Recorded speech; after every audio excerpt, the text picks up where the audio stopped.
नमः सिद्धेभ्यः। जब आदि ब्रह्मा ऋषभ देव भगवान की जय। शासन नायक महावीर भगवान की जय। अयोध्या शाश्वत तीर्थ की जय।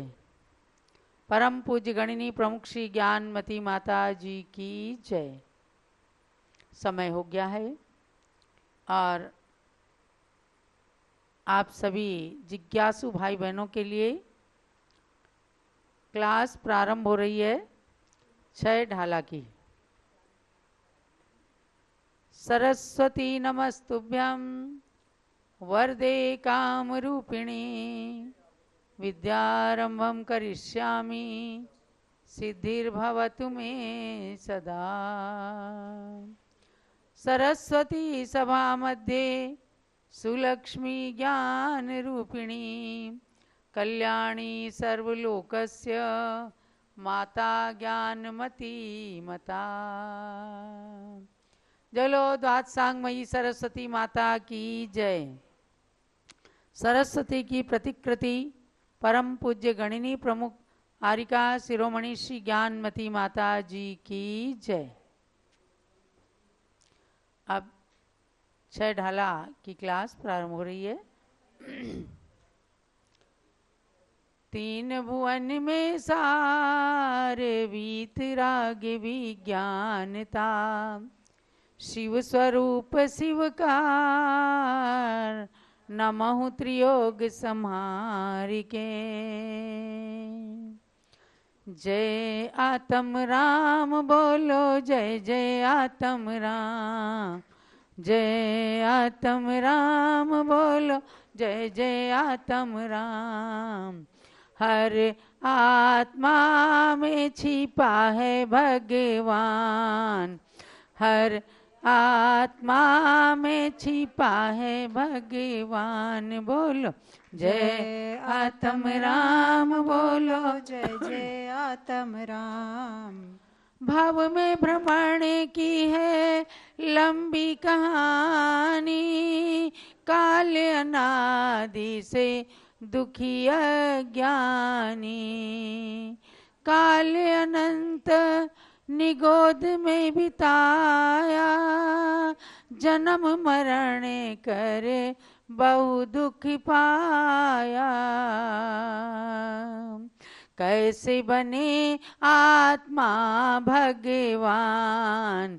कैसे बने आत्मा भगवान। बोलो जय आत्म राम बोलो जय जय आत्म राम।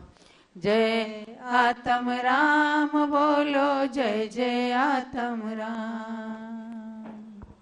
वीतराग विज्ञानता को प्रस्तुत करने वाली मंगलाचरण के साथ में मोक्ष को आत्मा में साकार रूप प्रदान करने वाला वीतराग विज्ञान जो है वह भेद विज्ञान का सूचक है। आज पहला अक्षर गौण हो गया और दूसरा अक्षर प्रधान हो गया, अर्थात वीतरागता समाप्त होकर केवल विज्ञान का युग आ गया और विज्ञान का शोर मच रहा है। वहीं अहिंसा गौण होकर के हिंसा का जोर चल रहा है, हिंसा का युग चल रहा है।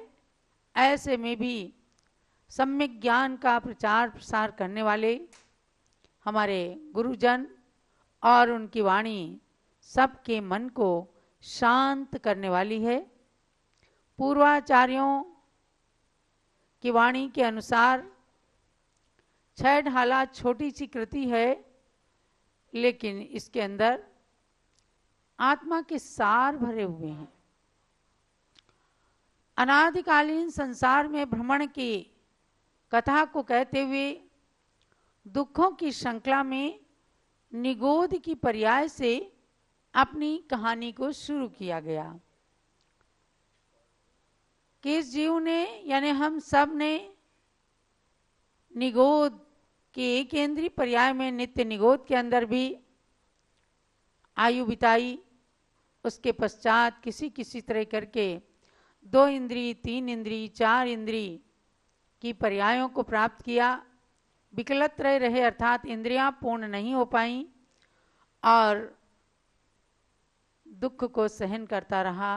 बड़ी मुश्किल से त्रस पर्याय मिली, तो त्रस पर्याय में भी पशु की पर्याय, यानी अगर पंचेंद्रीय पर्याय भी मिल गई तो उसमें पशु की पर्याय में गए, तो तिर्यंच गति के अंदर यानी पशु गति के अंदर असैनी और सैनी के दुखों का वर्णन किया जा रहा है। केवल सुनना नहीं है, गुनना है। हमने भी ऐसी ऐसी पर्याय प्राप्त की हैं, लेकिन आज थोड़ा सा ज्ञान हुआ, विवेक मिला, तो भी अहंकार में डूब करके हमने कभी दूसरों का अपमान किया और न जाने कितने कितने कर्मों का बंध करके पुनः पुनः दुर्गतियों में जाकर के दुख उठाए।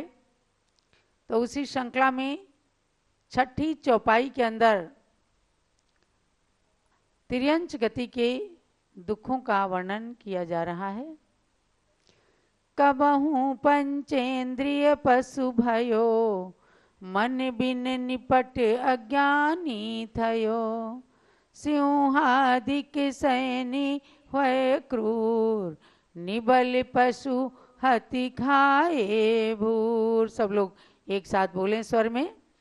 कबहू पंचेंद्रिय पशु भयो, मन बिन निपट अज्ञानी थयो, सिंहादिक सैनी होय क्रूर, निबल पशु हति खाए भूर।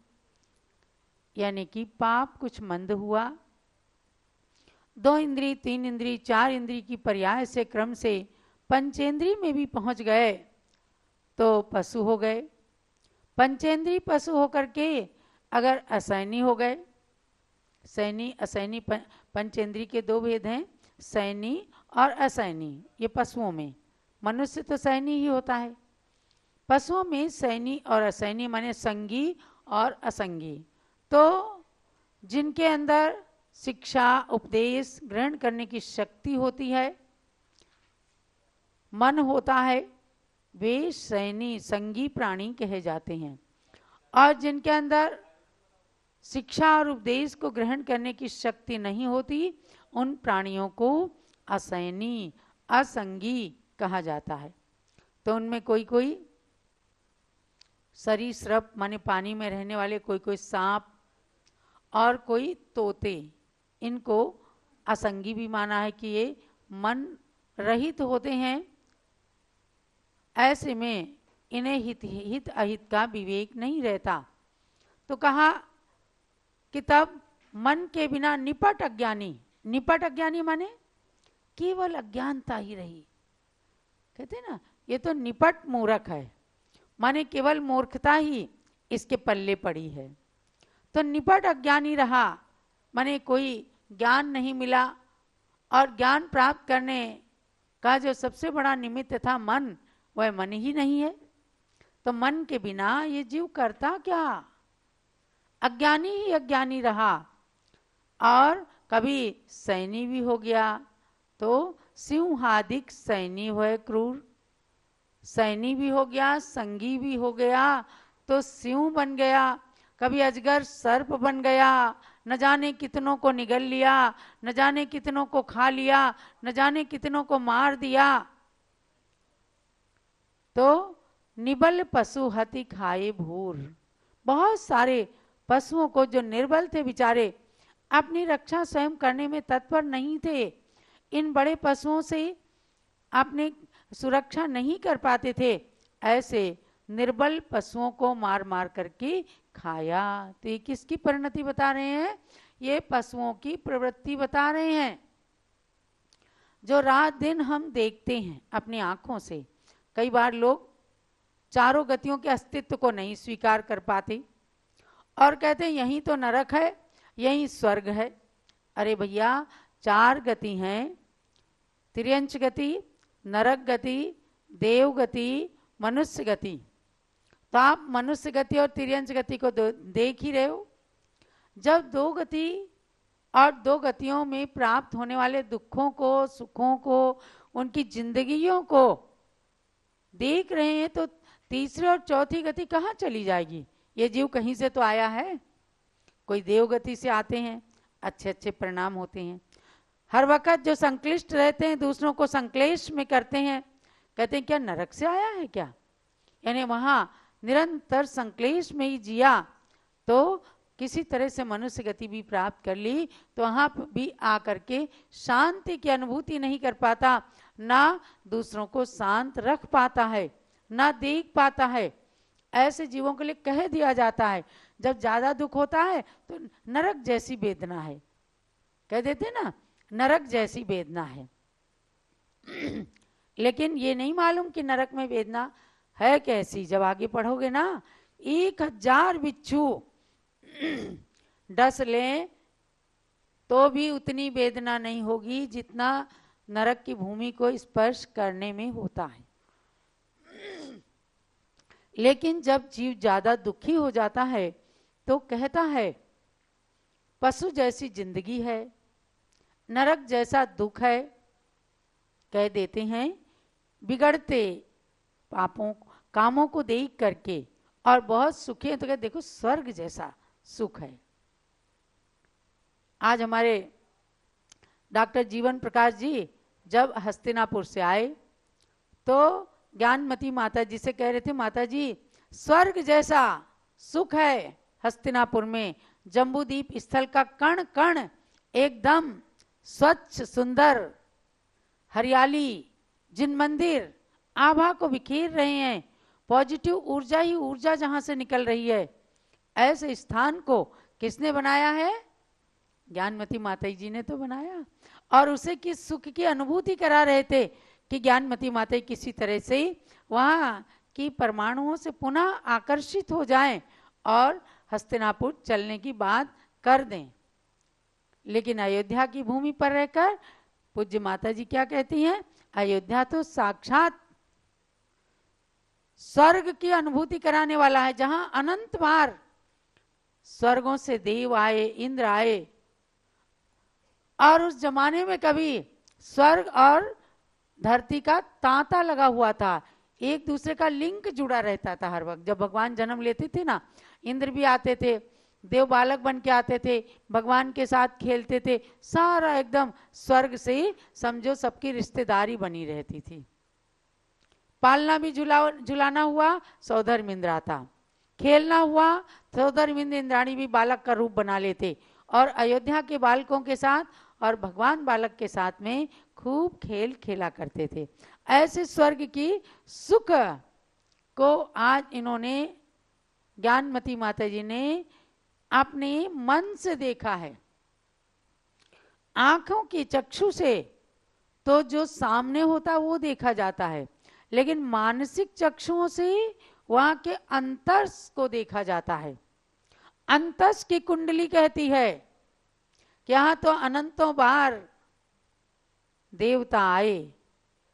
तो आज यहां हम बात कर रहे हैं तिर्यंच गति के दुख की। अभी हम मनुष्य हैं, कोई पुण्य करके आए। एक भजन सुना बड़ा अच्छा कि ये पिछले जन्म में अच्छे कर्म मुझे जैनी कुल परिवार मिला, अरिहंत प्रभु की शरण मिली, गुरुओं का सच्चा प्यार मिला, कि ये पिछले जन्म में अच्छे कर्म मुझे जैनी कुल परिवार मिला।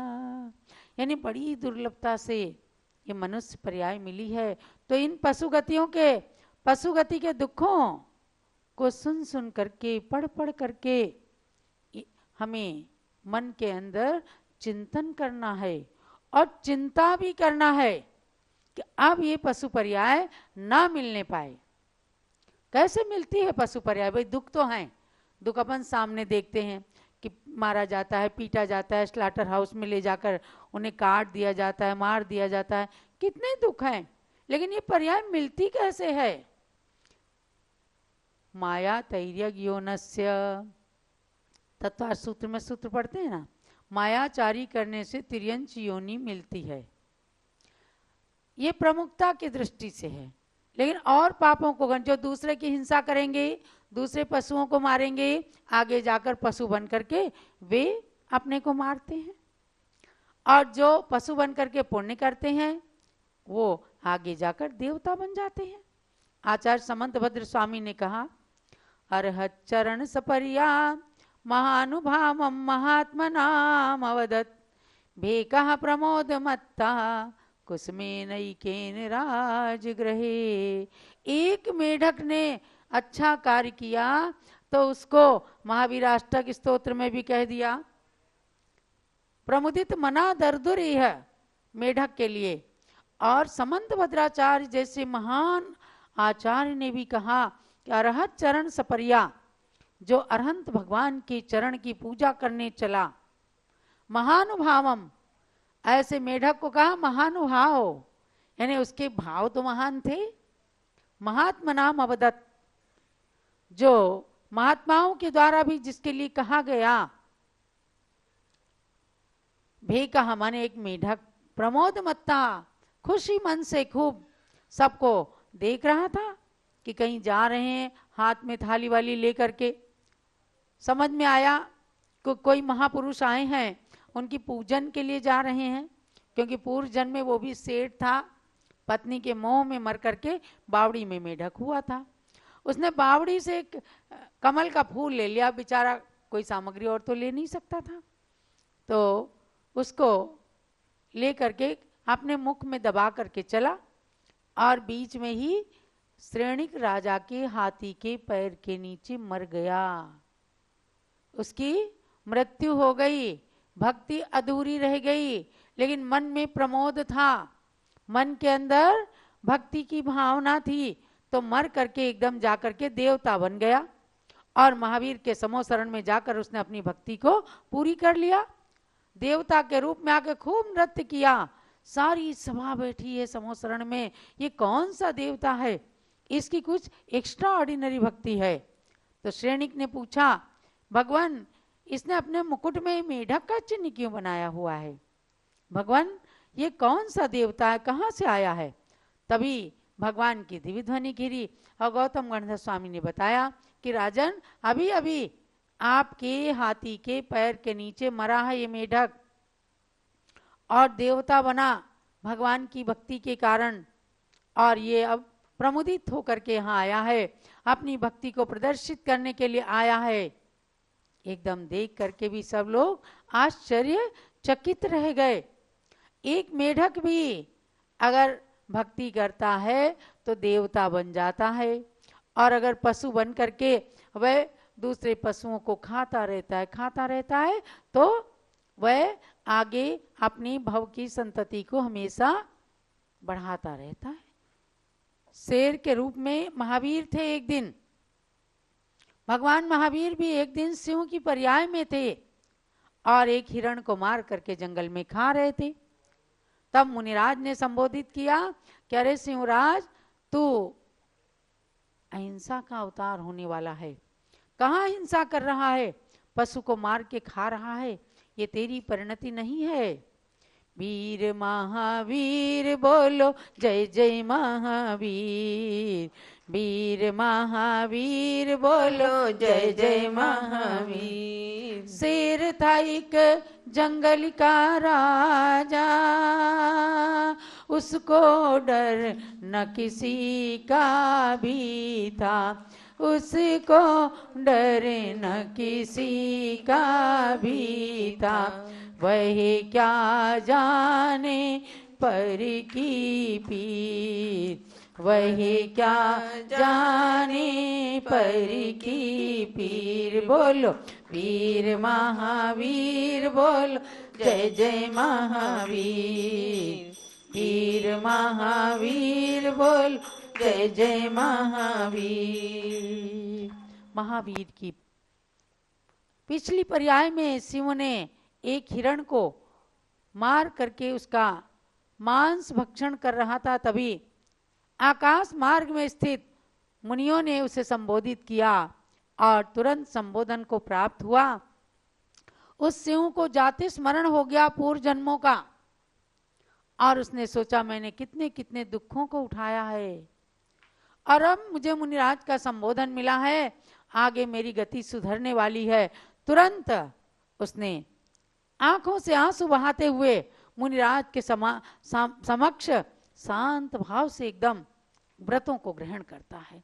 वो बेचारा क्या बोलता, ना हाथ जोड़ सकता था, ना वचनों से कह सकता था कि मुनिवर मुझे व्रत दे दो, अहिंसा का व्रत। उसने आंखों से नीर बहाते हुए और अपनी कलुषता को धोने का प्रयास किया। तभी मुनिराज ने उसे सम्यक दर्शन ग्रहण कराया। 5 अणुव्रत तुरंत उस शेर ने ले लिया।